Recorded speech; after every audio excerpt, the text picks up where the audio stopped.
What is your top 5 pieces of advice to anybody in their marriage, early, late, wherever they're at? And this is the top 5.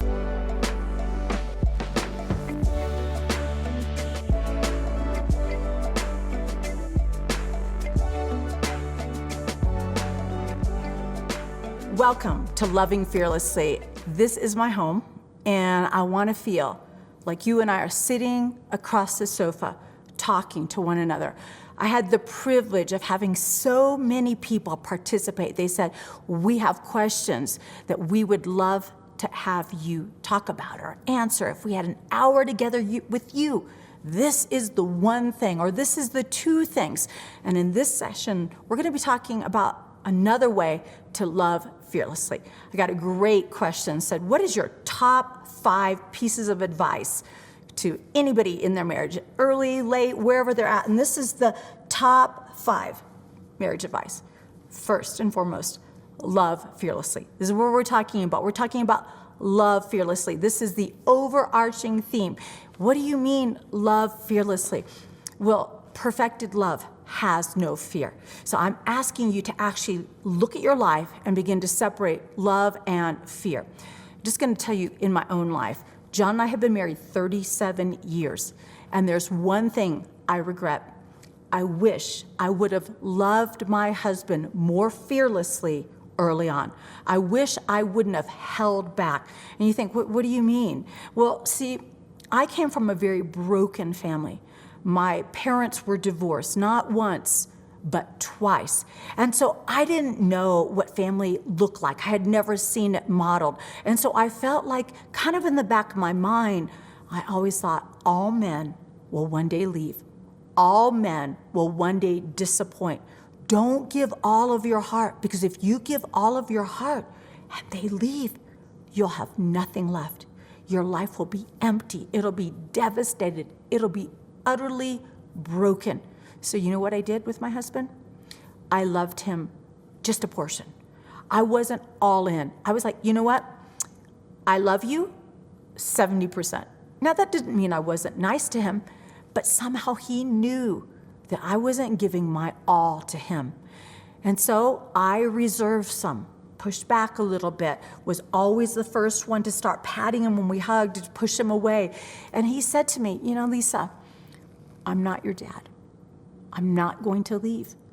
I don't know how long we are going to have to be married before you actually believe me that I'm not looking for a reason to leave you. And I looked at him and I thought, that is so unfair. But I also knew he was right. He said, Lisa, if we need to wait till we're 70 and you turn around and you look at me and say, oh, you're still here. I expected you to leave 20 years ago. He's like, I'm okay with that. But we are going to miss an awful lot of great times in the interim. So I said, all right, you're completely correct. And I got on my knees and I said, God, I don't know how to love fearlessly. I don't know how to do this. I need you to help me. And you know what? God wants me to love fearlessly, and God wants you to love fearlessly. And so I'm going to unpack that a little deeper in the next section. Next thing, so first, love fearlessly. And this is part of loving fearlessly. Forgive quickly. Forgive quickly. I have learned that the longer it goes to resolve something, the more reasons I have for not resolving. It grows in my mind. It gets bigger. You know, when John and I were first married, we'd go to bed, I would still be mad at him. And he would do ridiculous things like pull off the bedspread, stand up, turn on all the lights and say, we are gonna work this out before we go to sleep. We're not supposed to let the sun go down in our wrath. And I would say, you know what? We started fighting, but it was already dark. I have until sundown tomorrow. And he'd be like, that's not scriptural. I was looking for reasons to hold on and to not forgive quickly. So I remember I would have bad dreams about him that night. We'd have a fight. I'd be like, you were even mean in my dreams. He'd be like, I was not in your dreams. I don't know what you're talking about. And I would carry it into my next day and I would be on edge. Forgive quickly. That doesn't mean you'll have it all figured out. That doesn't mean you'll have it all resolved. It just means you've taken the first step. Forgive quickly. Decide, that really hurt me, but I'm going to forgive you. I'm going to believe the best in you. I don't know how many of you have ever gone to God and said, I am so sorry. He has never said to me, Lisa, I can't forgive you right now. I'm going to put this on hold for 3 months, and then you can come back when I feel like you have paid enough. No, he always is quick to forgive me. And what I sense in my spirit is that God says to me, Lisa, I believe you don't want to do this. I believe you want to change, and I forgive you. So believe the best. Forgive quickly. Forgive quickly. So love fearlessly, forgive quickly, laugh a lot. You need to laugh a lot. Life is utterly ridiculous. You need to have joy in your life. You need to learn to laugh a lot. One of my favorite scriptures is in the Psalms, and I believe it's Psalm 128, but that could be wrong. It's about those that fear the Lord. It says there's feasting and laughter around the table. Why? Because when we honor God, God creates community and love and laughter in our lives. He said, because you wouldn't serve me with joy and gladness. He said, you're going to serve your enemies in fear. So we don't want to think that God isn't about laughter, about joy, about family around the table. God wants laughter in your marriage. He wants joy in your marriage. John and I love to laugh together. We have completely different senses of humor.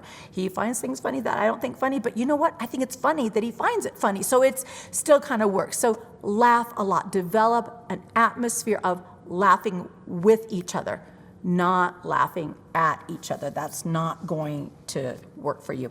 So when you can learn to laugh at yourself, you move outside of yourself. Next thing, honor one another.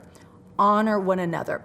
Honor one another when you're together, but almost even more important, honor one another when you are not together. I can't tell you the regret I have that when I was young and I didn't know how to go through a marriage issue, I told way too many people about the struggles we were in, and I dishonored my husband. Now you think, well, no, you were looking for solutions.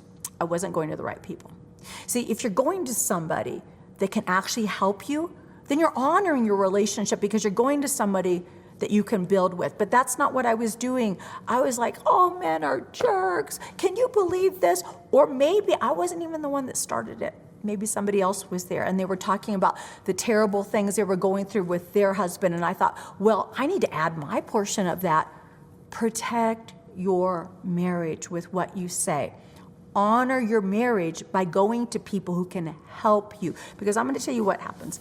When you talk to too many people or people that aren't for both of you, then when you resolve the thing and those people come back into your world, they have a really hard time seeing your husband the same way. They're like, that guy's a jerk. And you're like, yeah, he was a jerk, but he's not that person anymore. And they're like, yeah, you just don't know what you're talking about. So we always want to have this ability to talk about believing the best and bringing out the best. Now, if your husband's doing horrible things and he's threatening your life or breaking your spirit or there's something really unhealthy, you don't honor that. You don't honor that.